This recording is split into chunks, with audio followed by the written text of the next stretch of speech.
In the warm south, near a grand temple, lived a hermit. Every day the hermit walked through the bustling city streets. He carried a bowl, collecting alms from kind people. The people respected the hermit, and his bowl was always full. He needed only a little food for himself. The hermit shared the rest with the temple workers. They were poor and grateful for his generosity. The hermit was content. He had food to eat and a roof over his head. He spent his days in prayer and meditation. He believed in helping others. Sharing his food made him happy. The temple workers were always happy to see the hermit. They would bow low as he approached. They knew he would bring enough food for everyone. They were grateful for his kindness and generosity. The hermit was a source of comfort and support for the temple workers. One day the hermit noticed something strange. Some of his food was missing. He looked around, but he saw no one. He shrugged it off, thinking he was mistaken. But the next day, more food was gone. The hermit became concerned. He couldn't understand who would steal from him. He decided to watch carefully. He saw a small mouse. It was dragging away a large grain of rice. The hermit was surprised. He had never seen a mouse so bold.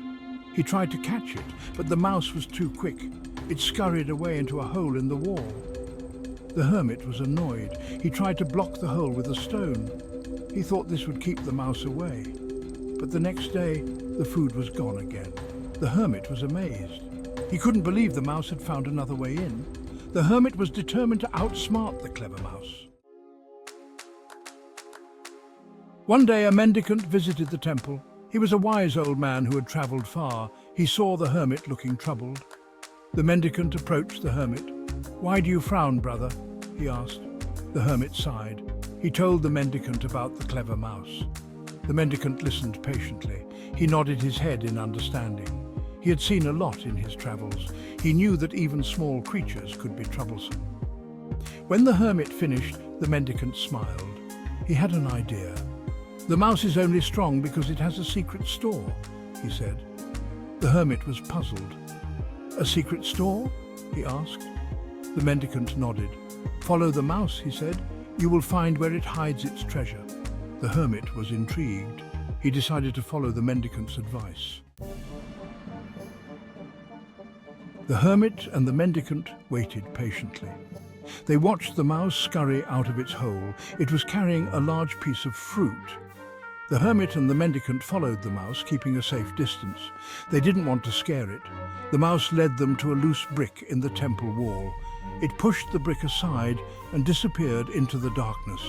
The hermit and the mendicant approached cautiously. They peered into the hole and were astonished by what they saw. Inside, the mouse had a huge hoard of food. There was rice, fruit, nuts and seeds. It was enough to feed a small army of mice. The hermit was shocked. He couldn't believe how much the mouse had stolen. The mendicant smiled and said, "This is the source of the mouse's strength." The mendicant and the hermit decided to remove the mouse's stash. They carefully gathered up all the food and took it back to the temple to share with the workers. The mouse returned to its hole, surprised to find its hoard gone. It squeaked in dismay, having never been without its secret store. It felt weak and afraid. It tried to move the brick, but it was too heavy. The mouse was trapped. The hermit and the mendicant watched from a distance, knowing the mouse would try to steal again. They were right. The next day the mouse appeared, thin and weak. It had not eaten in a while. It tried to drag a grain of rice but was too weak to carry it. The hermit felt a pang of sympathy for the creature.